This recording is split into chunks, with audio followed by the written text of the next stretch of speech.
What's good, YouTube? It's your boy Taylor, back at it again with another episode of Top 5 with TV, and we got another fun topic for you guys today. Today we're talking about cereals. I feel like you guys are gonna agree with this one for the most part, but there might be one or two in there that has some disagreement. So without further ado, let's get into it. But before we get into my top 5 cereals, let's talk about the top 5 second team. These were the guys who just didn't quite make the cut. Coming in at number 1 on that list is none other than the plain Rice Krispies. Now, a lot of you might be looking at me sideways like, bro, you supposed to only buy those to make Rice Krispie treats with. But for some reason, I loved when these were around because I would sprinkle a little sugar on them and it would taste fantastic. So plain Rice Krispies, definitely a great cereal right there, just didn't quite make it. Next on that list is Honey Nut Cheerios. I feel like Honey Nut Cheerios is like the most generic cereal ever, and I say that in like a good way. It's one of those cereals that is in everybody's house. Like, you may not eat it, but someone in your family eats it. Your mom, dad, sister, brother, grandma, somebody eats Honey Nut Cheerios. It's a good cereal. It's a go-to cereal. It's never gonna let you down. You know what you get when you eat it. So Honey Nut Cheerios, definitely, like I said, great cereal, but just didn't quite crack my top 5. Next on my top 5 second team is none other than Cookie Crisp. Yeah, I said it just like that. If you remember the commercial, it was such a good cereal simply because it made the milk chocolate. First off, just like Cocoa Puffs did, it made the milk chocolate. The thing I liked about Cookie Crisp is that they were actually like little cookies. Like, it was like you took the Famous Amos cookies and you could just put them in some milk, and then you basically had Cookie Crisp. Cookie Crisp was awesome. I loved it. It was one of those cereals my mom didn't buy a whole lot of because, you know, she was like, you know, no junk food, as parents should do.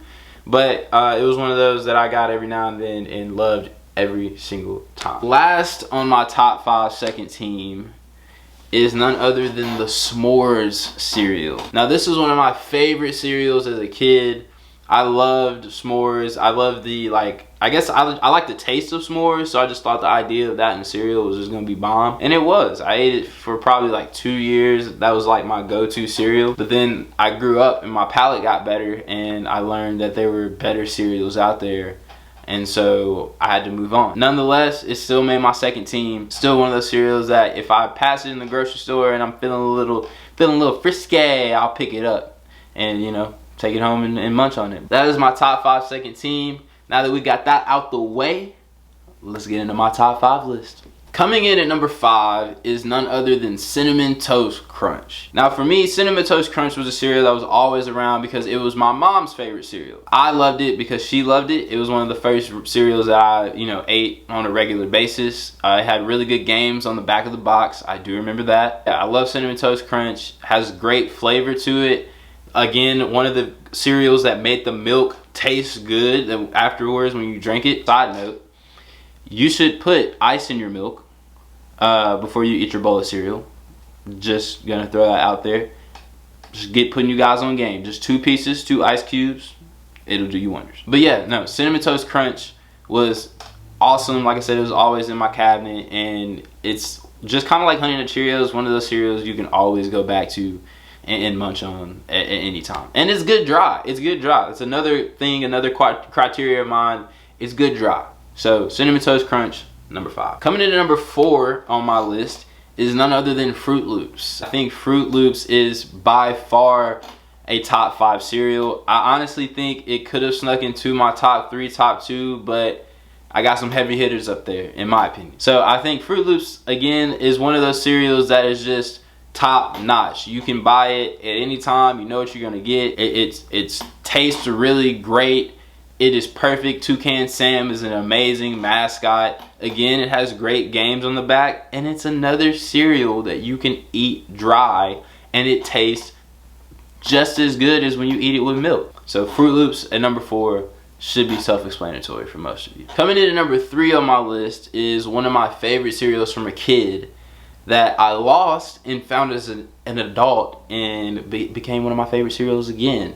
And that is Oops All Berries. Oops All Berries is obviously Captain Crunch without the little yellow things in them. I don't really even know what those are.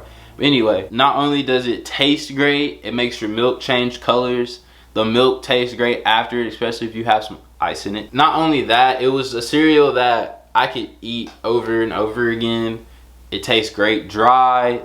It had good games on the back. Whoever at Captain Crunch made the decision to take the little yellow things out that people really just be scooping out anyway. They don't really eat anyway. They just like scoop or leave it last after they eat all the berries. Whoever made that decision to make a cereal with straight berries, I salute you.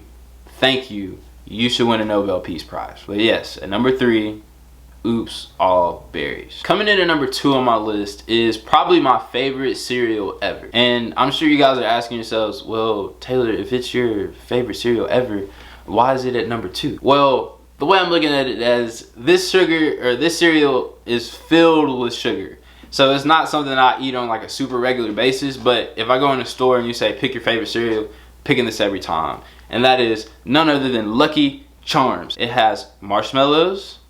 It has the good whole grain stuff, so your parents still think it's an okay cereal to eat.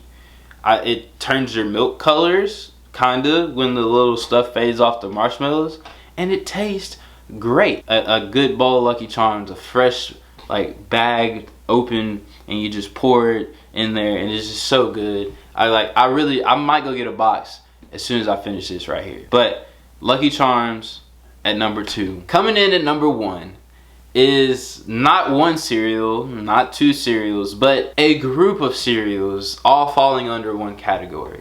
And that's the cereals that fall under the frosted category. I truly think this is one of the most underrated additions to the cereal game. Obviously, we've always had Frosted Flakes, but the moment somebody said, hey, let's sprinkle less sugar on the Cheerios.